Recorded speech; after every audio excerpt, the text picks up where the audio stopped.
ये आपको इशारा है, समझ लीजिए। इसी इशारे के बल पे एक दिन संविधान भी बदल देने का काम करेगा। और ये जो बहरूपिया जो भारतीय जनता पार्टी के जो विधायक है, दलितों के चेहरा बन के आए थे, देख लीजिए एक भी मीडिया के सवालों का जवाब नहीं दिए। अगर आपकी मांगे पूरी नहीं होगी तो क्या कीजिएगा? अगर हमारी मांगे नहीं पूरी होगी तो आज पूरे जिला स्तर पर, बिहार स्तर पर, भारत स्तर पर ये अभी हम लोग बिहार के राजधानी पटना में है और यहाँ पे कोटा के विरुद्ध जो 21 अगस्त को जो भारत बंद करने का जो ऐलान किया गया है, तो यहाँ पे आप देख सकते हैं कि ये जो लोग हैं, यही जो लोग हैं ये प्रदर्शन कर रहे हैं और डाक बंगला चौराहा का ये नजारा है। और थोड़ा सा इधर भी दिखाइएगा। हालांकि यहाँ पे कोई ऐसा जो उपद्रव फैलाने की जो कोशिश है वो नहीं किया गया है, क्योंकि यहाँ पे पुलिस जो है यहाँ पे बहुत ज्यादा मात्रा में तैनात है और पूरी तरीके से जो यहाँ पे जो है वो सुरक्षा का तैनाती किया गया है, जहां से एक भी प्रकार का किसी भी प्रकार का उपद्रवी जो कांड है वो देखने के लिए नहीं मिल रहा। क्या कहिएगा, किस लिए आप लोग यहाँ पे आए हैं? न्यायपालिका आरक्षण के खिलाफ जो अध्यादेश लाया है उसके खिलाफ यह आंदोलन है भारत बंद। अच्छा, तो इसके ऊपर मतलब क्या आप लोग का क्या आगे क्या अध्यादेश सरकार ले आके, माननीय प्रधानमंत्री अध्यादेश लाके न्यायपालिका के आदेश को रद्द करा दे, आंदोलन बंद हो जाएगा। अच्छा, आंदोलन बंद तब होगा। क्या कहिएगा सर? हम लोग का लगातार जब तक हम लोग की मांग पूरी नहीं होगी तब तक आंदोलन। क्या क्या मांगे आपकी है? हम लोग को मांग है कि न्यायपालिका जो ये लाई है और जो क्रीमी लेयर में ये कर रहा दल SC ST में, तो ये संविधान में कहीं ऐसा प्रावधान नहीं है जो न्यायपालिका लाया है। इसलिए हम लोग पूरे देश का दलित सेना हमारा विरोध करती है कि ये जो हमारा कानून में ये वर्गीकरण है, इसका विरोध दलित सेना करती है। और ये जो है पार्लियामेंट में बिल लाके इसको बिल पास करके 9वीं सूची में इसको डाला जाए कि सदा के लिए फिर इस पर कोई उंगली नहीं उठा सके, SC ST के हक में कोई छेड़छाड़ नहीं करे, ये हमारी मांग है। और ये अभी तो आंदोलन जो है वो झांकी है, अगर नहीं लाया गया तो इससे बड़ा आंदोलन देश में खड़ा होगा। अच्छा, इससे बड़ा ये होगा। हम लोग, आपके समर्थकों की संख्या कितनी है? समर्थकों की संख्या कितनी है? हमारे समर्थक पूरे बिहार के 38 जिला में, जहाँ भी आप पता लगा लीजिए, प्रेस वाले हैं यहाँ, वो हाजीपुर हो, दरभंगा हो, समस्तीपुर हो, बक्सर हो, चलिए आप रोहतास चले जाइए। दलित सेना इस मुद्दे पर अग्रणी भूमिका में है। किस प्रकार का आप लोग विरोध कर रहे हैं? मतलब किन किन गाड़ियों को रोक रहे हैं या फिर आगजनी कर रहे हैं? क्या हो रहा है? नहीं, ऐसा कोई, हम अपनी मांगों के प्रति लोगों को सजेस्ट कर रहे हैं, अनुरोध कर रहे हैं। जो हमारी मांगों के सहमत है वो भारत बंद में शामिल भी है। किसी प्रकार का उग्र हमारा प्रदर्शन है। हम लोग के दलित जन्म से हम लोग दलित है और दलित के वो लोग आरक्षण हटा रहे हैं। हम लोग के बाल बच्चा कोची करेगा आगे चल के, आगे वाला पीढ़ी, हम लोग के तो जिंदगी कट गया, मगर आगे के पीढ़ी क्या करेगा? भीमराव अम्बेडकर बना के गए थे आरक्षण, वो आरक्षण के लोग हटा रहे हैं। इसीलिए हम लोग लड़ रहे हैं, अपना अधिकार मांग रहे हैं। अच्छा, अपना अधिकार मांग रहे हैं? हाँ, अपना अधिकार मांग रहे हैं कि हम लोग के अधिकार मिलना चाहिए। हम लोग इसीलिए लड़ रहे हैं। हम लोग के बच्चे तो ऐसी घटनाओं में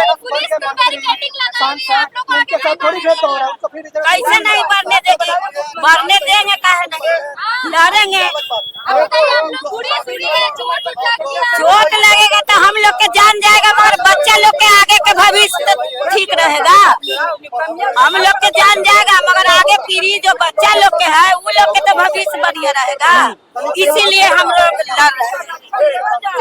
इस प्रदर्शन में कौन सा नेता आपका साथ दे रहे हैं? इस प्रदर्शन में कौन कौन सा नेता आपके साथ में है? पूरे ST SC समाज और पूरा भारत वर्ष। मैं आप अगर बात कर रहे हैं तो मैं आपको बताऊं, मैं जिस समाज से आता हूं, सवर्ण समाज से आता हूं, मैं कैसे समाज से आता हूं, फिर भी जो अधिकार की लड़ाई है, संघर्ष जो हमारा है, समानता की बात है, जो आज तक पूरा नहीं हुआ, उसके साथ हम लोग खड़े हैं और ये संघर्ष हम लोग जारी रखेंगे। अगर आपकी मांगे पूरी नहीं होगी तो क्या कीजिएगा? अगर हमारी मांगे नहीं पूरी होगी तो आज पूरे जिला स्तर पर, बिहार स्तर पर, भारत स्तर पर ये संघर्ष चल रहा है और पूरे भारत स्तर पर हम लोग चक्का जाम करेंगे और सरकार की ये जो तोड़ो और बांटो की नीति है उसका हम लोग पुरजोर विरोध करेंगे। जैसा कि आप देख रहे हैं कि पूरी पुलिस बल यहाँ पे तैनात है, आपको यहाँ से हिलने भी नहीं दिया जा रहा है, तो आप ऐसे में अब क्या करेंगे? बिल्कुल, हम लोग आज सांकेतिक रूप से ये धरना पूरे भारत में दिए हैं और सरकार से मांग करते हैं कि सरकार इसका निश्चित रूप से हमारा जो विरोध है उसका समर्थन करे और इस कानून को वापस ले। उठाने का काम किया गया है।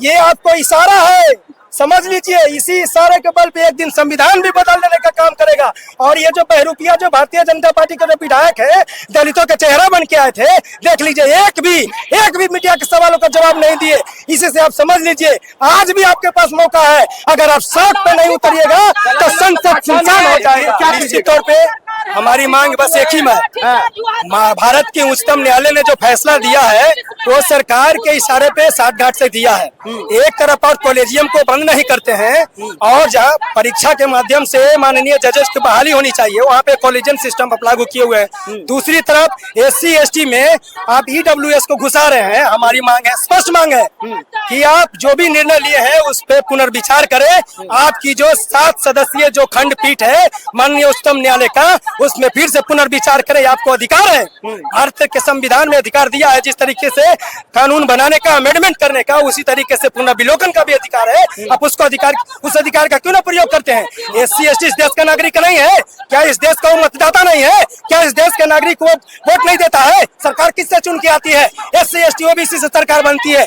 10% लोग 90% लोग पर हावी है। माननीय उच्चतम न्यायालय का टाइम टू टाइम इस तरह का फरमान आता है, बहुत ही निंदनीय है। आज देश में इतना ज्यादा रेप जैसी घटनाएं हो रही है, खासतौर पे SC ST जैसे जो लोग हैं उनके साथ ज्यादा तौर पे हो रहा है, क्या कहिएगा इस पे? निश्चित तौर पे कहीं न कहीं ये सब लोग जिम्मेवार हैं।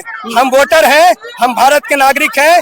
हम जब वोट देने जाते हैं तो बिक जाते हैं। इस पे भी हम लोग को पुनर्विचार करना चाहिए। अभी आपको जो चुनाव हुआ, लोकसभा का चुनाव हुआ, उसमें देख लेना किस तरीके से बंदरबाट हुआ। लेकिन निश्चित तौर पे इस बार का जो मैंडेट हुआ, और इस बार का मैंडेट इस बात का इशारा है कि आने वाला जो चुनाव होगा उस चुनाव में जो मौजूदा सरकार है, मोदी जी की सरकार नहीं रहेगी। और भारतीय उच्चतम न्यायालय से हम फिर अपील करते हैं नौवीं अनुसूची में शामिल किया जाए और SC ST को इस तरीके से सड़क पर आने के लिए मजबूर नहीं किया जाए। Mahesh Rajak, advocate, Patna high court. चलिए, बहुत बहुत धन्यवाद। इनका जो पहला जो मांग है वो पूरी शांति पूर्वक ही अपने मांगों को मनवाना चाहते हैं, लेकिन यहाँ पे वहीं अगर हम दूसरी तरफ बात करें तो यहाँ पे जो पुलिस बल है वो पूरी तरीके से तैनात है और किसी भी प्रकार का उपद्रव जैसी जो घटनाएं हैं वो कहीं पे नहीं हो रहा है, और ये बहुत अच्छी बातें हैं। और कहीं ना कहीं इनके जो मांग है वो मांग के पूरा करने के लिए इनका जो प्रदर्शनकारी है वो बहुत ज्यादा मात्रा में यहाँ पे तैनात है।